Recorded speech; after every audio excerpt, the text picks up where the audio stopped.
GK मस्ती MS में आपका फिर एक बार स्वागत है। जीव विज्ञान की जो श्रृंखला चल रही थी उसमें 100 तक क्वेश्चन भाग 2 तक देख चुके थे। आज भाग तीसरे में 101 से और 150 के मध्य में जो क्वेश्चन है उनको देखेंगे लूसेंट सामान्य विज्ञान से।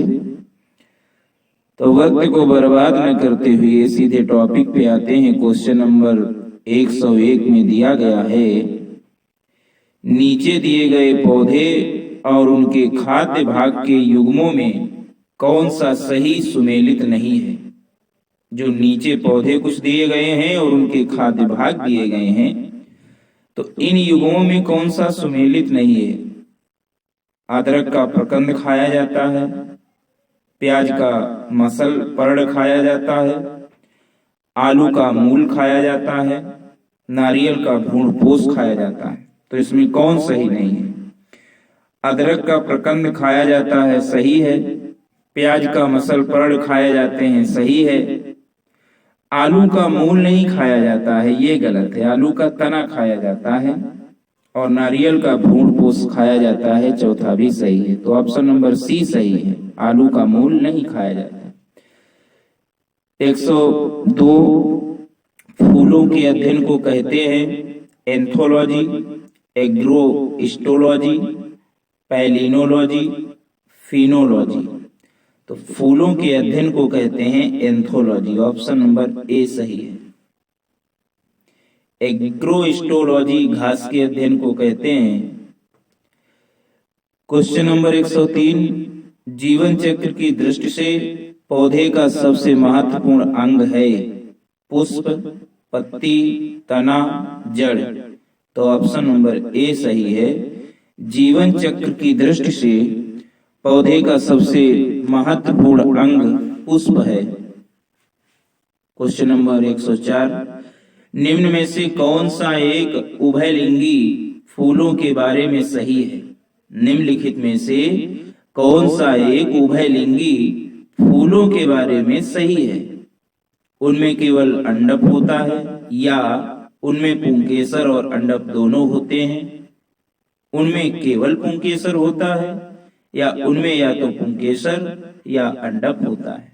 तो इसमें ऑप्शन नंबर बी सही है। एक उभयलिंगी फूलों के बारे में ये सही कथन है कि उनमें पुंकेसर और अंडप दोनों होते हैं।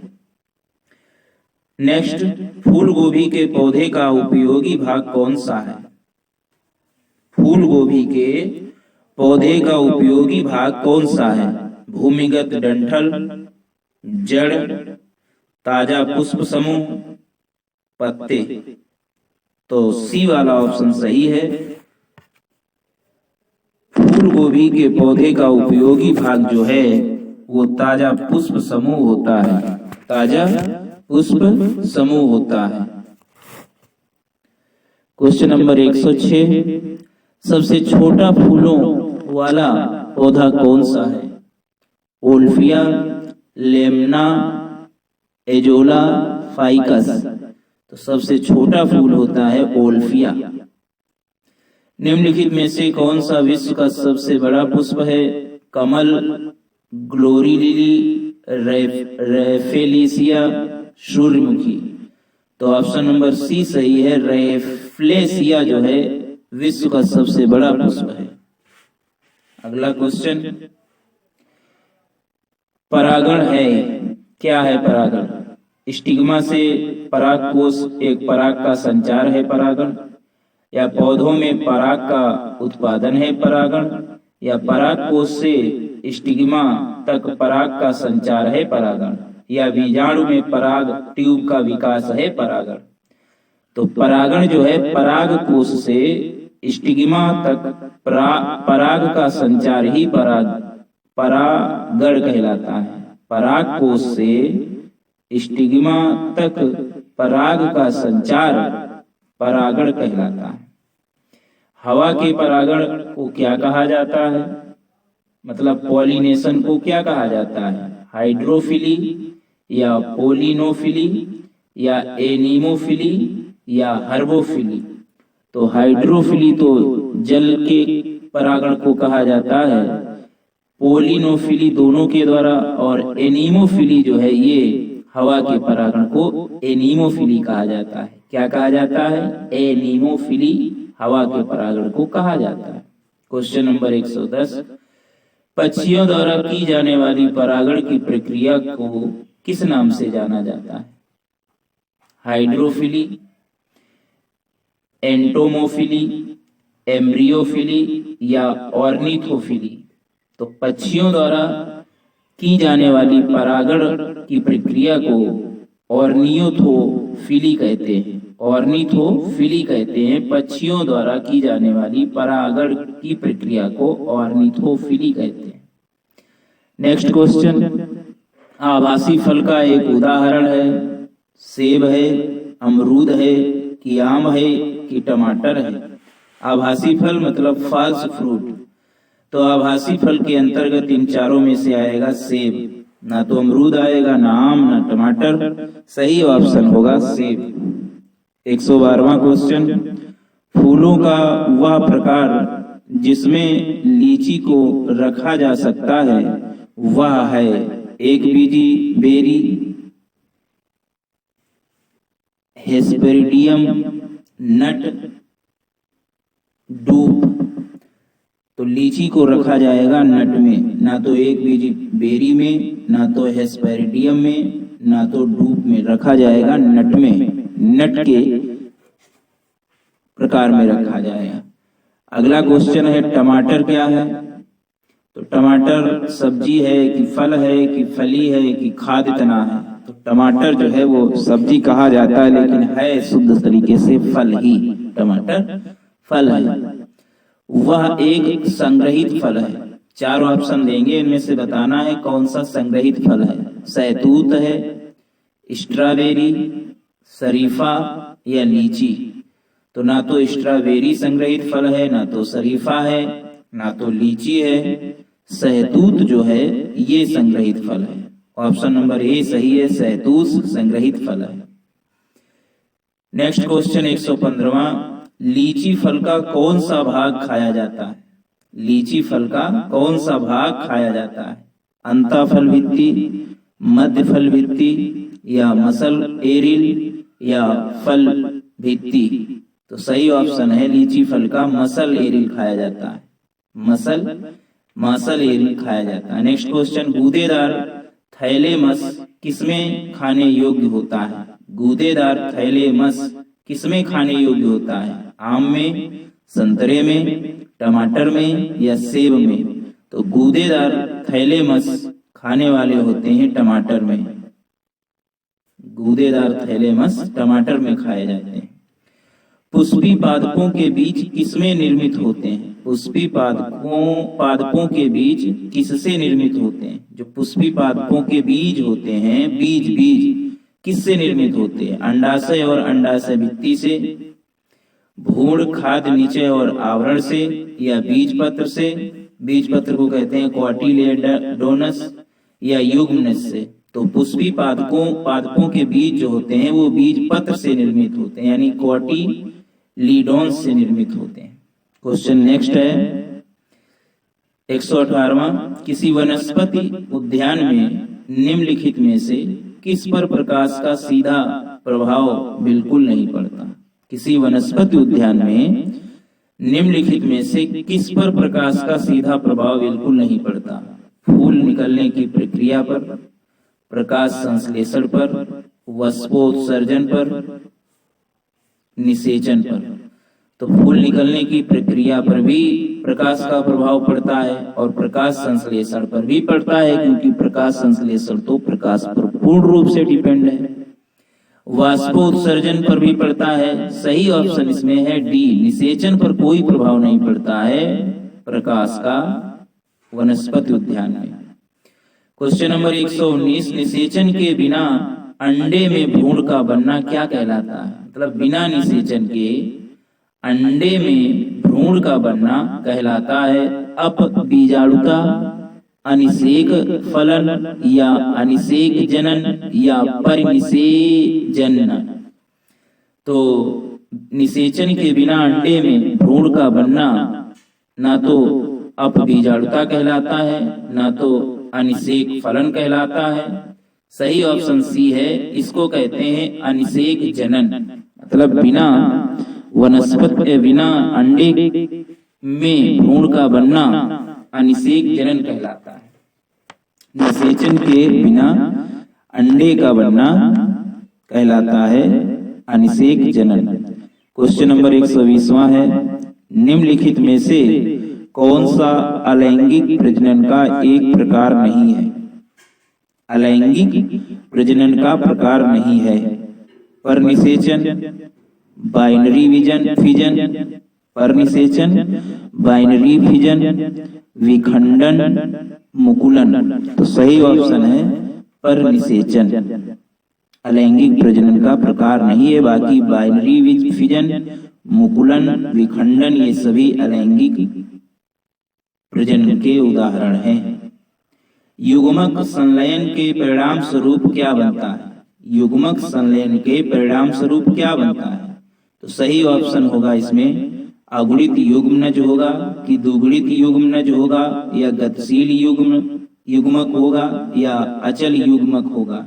तो सही ऑप्शन होगा द्विगुणित युग्मनज होगा। युग्मक संलयन के परिणाम स्वरूप द्विगुणित युग्मनज बनता है।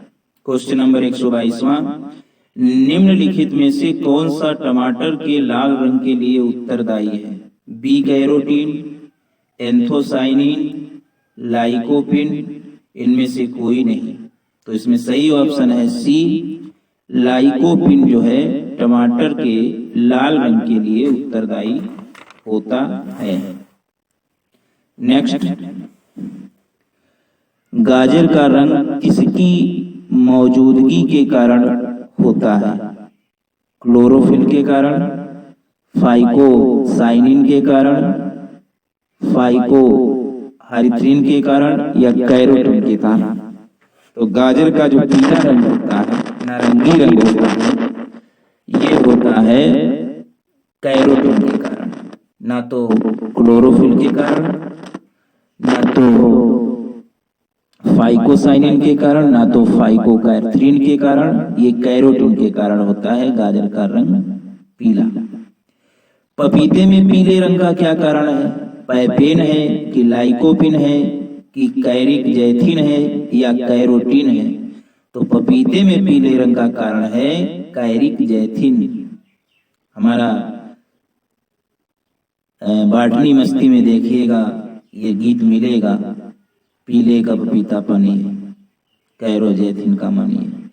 क्वेश्चन नंबर 125, मिर्च की तीक्ष्णता का कारण है लाइकोपिन की उपस्थिति, कैप्साइसिन की उपस्थिति या कैरोटीन की उपस्थिति या एंथोसाइनिन की उपस्थिति? तो मिर्च की तीक्ष्णता का कारण है कैप्साइनिन की उपस्थिति। कैप्साइन की उपस्थिति के कारण मिर्च जो है तीक्ष्ण होती है। नेक्स्ट क्वेश्चन, सिनकोना का कौन सा भाग औषधि देता है? सिनकोना का कौन सा भाग औषधि देता है? भ्रूणपोष, फल भित्ति, छाल, पत्तियां? तो सिनकोना का जो छाल होता है वो औषधि देता है। क्वेश्चन नंबर 127, लुप्त प्राय भारतीय औषधि पौधा प्रजाति है। 4 हम ऑप्शन देंगे, इनमें बताना है भारतीय औषधि कौन सी लुप्त प्राय है। नापेन डैंथेस है कि पोडोफिल्मस है कि अफीम है कि तुलसी है? तो सही ऑप्शन है तुलसी। क्वेश्चन नंबर 128, धनिया में उपयोगी अंश होते हैं मूल और पत्ते, पुष्प और सूखे फल, पत्ते और सूखे फल, पत्ते और पुष्प? तो सही ऑप्शन है धनिया में उपयोगी अंश होते हैं पत्ते और सूखे फल। नेक्स्ट क्वेश्चन, अफीम पोस्ता पौधे के लिए भाग से प्राप्त की जाती है। अफीम पोस्ता पौधे के किस भाग से प्राप्त की जाती है? फूल से, पत्ते से, अधपके फल से या मूल से? तो अफीम पोस्ता पौधे के अधपके फल से प्राप्त की जाती है। सही ऑप्शन सी है। क्वेश्चन नंबर 130, इस पेड़ की छाल मसाले के रूप में प्रयोग की जाती है। इस पेड़ की छाल मसाले के रूप में प्रयोग की जाती है। दालचीनी के पौधे की, लौंग की, नीम की या ताड़ की। तो सही ऑप्शन है दालचीनी की छाल मसाले के रूप में प्रयोग की जाती है। नेक्स्ट क्वेश्चन, केसर मसाला बनाने के लिए पौधे का कौन सा भाग उपयोग में लाया जाता है? केसर मसाला बनाने के लिए पौधे का कौन सा भाग उपयोग में लाया जाता है? पत्ती, पंखुड़ी, बाह्यदल, वर्तिकाग्र। तो सही ऑप्शन है वर्तिकाग्र। केसर मसाला बनाने के लिए पौधे का वर्तिकाग्र भाग उपयोग में लाया जाता है। नेक्स्ट क्वेश्चन, निम्नलिखित में से कौन सा पादप रेशा तने से प्राप्त होता है?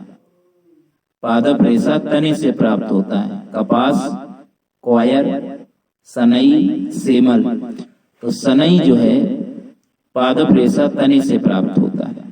नेक्स्ट क्वेश्चन, निम्न रेशों में से कौन पौधे के तने का उत्पाद नहीं करता? चार हम ऑप्शन देंगे। इन रेशों में से कौन पौधे के तने का उत्पाद नहीं है? सन नहीं है, पटसन नहीं है, जूट नहीं है, कपास नहीं है। तो सन भी तने का ही उत्पाद है, पटसन भी तने का उत्पाद है, जूट भी तने का उत्पाद है। कपास जो है ये फल का उत्पाद है, ये तने का नहीं है। लौंग किससे प्राप्त होता है? लौंग जड़ से, फूल की कली से, पत्तियों से या तने से? तो लौंग प्राप्त होती है फूल की कली से। अफीम प्राप्त किया जाता है सूखी पत्तियों से, जड़ों से, बिना पके फल के लेटेक्स से, पके फल के लेटेक्स से। तो सही ऑप्शन है अफीम प्राप्त किया जाता है बिना पके फल के लेटेक्स से, बिना पके फल के लेटेक्स से। नेक्स्ट, क्रिकेट के बल्ले बनाने के लिए निम्नलिखित में से किस लकड़ी का प्रयोग किया जाता है? क्रिकेट के बल्ले बनाने के लिए निम्नलिखित में से किस लकड़ी का प्रयोग किया जाता है? सैलिक्स परफ्यूरिया का, लिनन यूटेटिसोइमस का, मोरिस एल्बा का, सेइस देवदार का। तो सही ऑप्शन है सैलिक्स परफ्यूरिया का। सैलिक्स परफ्यूरिया का प्रयोग बल्ले बनाने के लिए किया जाता है। संवहनी पौधों में पानी ऊपर किससे आता है? संवहनी पौधों में पानी ऊपर किससे आता है? फ्लोएम टिश्यू से, पैरेनकाइमा टिश्यू से, मेरिस्टेम से या जाइलम टिश्यू से? तो संवहनी पौधों में पानी ऊपर जाइलम टिश्यू से आता है। नेक्स्ट क्वेश्चन, पौधों में जाइलम की उपस्थिति से निम्नलिखित में से क्या होता है? जल का वहन होता है, खाद्य पदार्थ का वहन होता है, अमीनो अम्ल का वहन होता है या ऑक्सीजन का वहन होता है? तो पौधों में जाइलम की उपस्थिति से जल का वहन होता है, ना तो खाद्य का, ना ऑक्सीजन का, ना अमीनो अम्ल का वहन होता है, तो जल का होता है। नेक्स्ट क्वेश्चन 139वां, पौधों में फ्लोएम मुख्यतः उत्तरदायी है। फ्लोएम क्या होता है? आहार वहन के लिए, अमीनो अम्ल वहन के लिए, ऑक्सीजन वहन के लिए या जल वहन के लिए? तो पौधों में जो फ्लोएम होता है मुख्य रूप से आहार वहन के लिए होता है। 140वां क्वेश्चन, निम्नलिखित में से पेड़ की वर्षों में आयु का पता लगाने हेतु कौन सी तकनीक का प्रयोग किया जाता है? शाखाओं की संख्या की गणना करके, पेड़ के छल्लों की संख्या की गणना करके, पेड़ की छाल के आकार का मापन करके, उसमें फूल खिलने के मौसम की गणना करके? तो पेड़ की वर्षों में आयु का पता लगाने के लिए पेड़ के छल्लों की संख्या की गणना की जाती है, न शाखाओं की संख्या, न पेड़ की छाल के आकार की संख्या, न उसमें फूल खिलने के मौसम की गणना। पता किया जाता है पेड़ के छल्लों की संख्या की गणना। 139वां क्वेश्चन, वाणिज्यिक मूल्य वाला कॉर्क किससे प्राप्त होता है? वाणिज्यिक मूल्य वाला कॉर्क किससे प्राप्त होता है? सीड्रस देवदार से, साइकस से, फाइकस से, कोएर्कस सुबेर से। सही ऑप्शन है कोएर्कस सुबेर से कॉर्क प्राप्त किया जाता है। नेक्स्ट क्वेश्चन, पत्तों का हरा रंग किसकी उपस्थिति के कारण होता है? बहुत सिंपल है, क्लोरोफिल के कारण। 43वां क्वेश्चन, मैग्नीशियम निम्नलिखित में से किसका संघटक धातु है? मैग्नीशियम निम्नलिखित में से किसका संघटक धातु है? क्लोरोफिल का, डीएनए का, माइटोकॉन्ड्रिया का, राइबोसोम का। तो मैग्नीशियम जो है वो क्लोरोफिल का संघटक धातु है। नेक्स्ट क्वेश्चन 144वां, पौधों में क्लोरोफिल बनाने के लिए कौन सा तत्व सहायक होता है? कैल्शियम सहायक होता है, मैग्नीशियम सहायक होता है, पोटेशियम या फास्फोरस? तो सहायक होता है पौधों में क्लोरोफिल बनाने के लिए मैग्नीशियम सहायक होता है। 145वां क्वेश्चन नंबर 145वां, हरे रंग का पदार्थ जो पौधों में प्रकाश संश्लेषण करता है वह निम्नलिखित में कौन है? क्लोरोफिल है, क्लोरोप्लास्ट है या क्लोरोफार्म है या इनमें से कोई नहीं? तो सही ऑप्शन है क्लोरोफिल। क्लोरोफिल हरे रंग का पदार्थ जो पौधों में प्रकाश संश्लेषण करता है वह क्लोरोफिल होता है। क्वेश्चन नंबर 146वां, लिखा है एक अभिकथन ए और एक कारण आर नीचे दिए गए हैं। जैसे कथन एक है पत्तियों का रंग हरा है और कथन बी जो है क्लोरोफिल एक हरा वर्णक पत्तों में मौजूद है। तो सही विकल्प इनमें से चुने। पहला और दूसरा दोनों सत्य हैं और दूसरा एक ही सही व्याख्या है, या पहला और दूसरा दोनों सही है लेकिन दूसरा एक ही सही व्याख्या नहीं है, या पहला सच है लेकिन दूसरा गलत है, या पहला गलत है दूसरा सच है। इसमें ऑप्शन सही है ए और बी दोनों सत्य हैं और बी एक ही सही व्याख्या है, क्योंकि ए में बताया गया है पत्तियों का रंग हरा है तो ये भी सही है। दूसरे में बताया क्लोरोफिल एक हरा वर्णक पत्तों में मौजूद है, इसीलिए तो ए और बी दोनों सत्य हैं और बी जो है एक ही सही व्याख्या है कि क्यों हरा रंग होता है। क्वेश्चन नंबर 147, पौधे व पेड़ का खाना तैयार करने की प्रक्रिया कहलाती है? पौधे और पेड़ की जो खाना तैयार करने की प्रक्रिया है इसको कार्बोहाइड्रोलिसिस कहते हैं, या मेटाबॉलिक सिंथेसिस कहते हैं, या फोटोसेंसिटाइजेशन कहते हैं, या फोटोसिंथेसिस कहते हैं। तो पौधे व पेड़ का जो खाना तैयार करने की प्रक्रिया है उसको कहते हैं फोटोसिंथेसिस। क्या कहते हैं? फोटोसिंथेसिस। ना तो कार्बोहाइड्रोलिसिस कहते हैं, ना फोटोसिंथेसाइजेशन कहते हैं, ना मेटाबॉलिक सिंथेसिस कहते हैं। 148वां क्वेश्चन है, पौधे भोजन का निर्माण करने के लिए निम्नलिखित में से किससे ऊर्जा प्राप्त करते हैं? प्रकाश संश्लेषण से, बैक्टीरिया से, कवक से, सूर्य से? तो सही ऑप्शन है सूर्य। पौधे भोजन का निर्माण करने के लिए सूर्य से ऊर्जा प्राप्त करते हैं। क्वेश्चन नंबर 149वां, सौर ऊर्जा का अधिकतम यौगिकीकरण किसके द्वारा होता है? बैक्टीरिया के द्वारा, प्रोटोजोआ के द्वारा, फंजाई के द्वारा, हरे पौधे के द्वारा? तो सौर ऊर्जा का अधिकतम यौगिकीकरण हरे पौधे के द्वारा होता है। क्वेश्चन नंबर 150, अभिकथन ए और कारण आर नीचे दिए गए हैं। ए में कह रहा है पत्ती के हरे रंग का कारण एक वर्णक है, इसे क्लोरोफिल कहते हैं। क्वेश्चन कथन बी कह रहा है प्रकाश संश्लेषण एक प्रक्रिया है जो प्रकाश ऊर्जा को रासायनिक ऊर्जा में परिवर्तित करती है।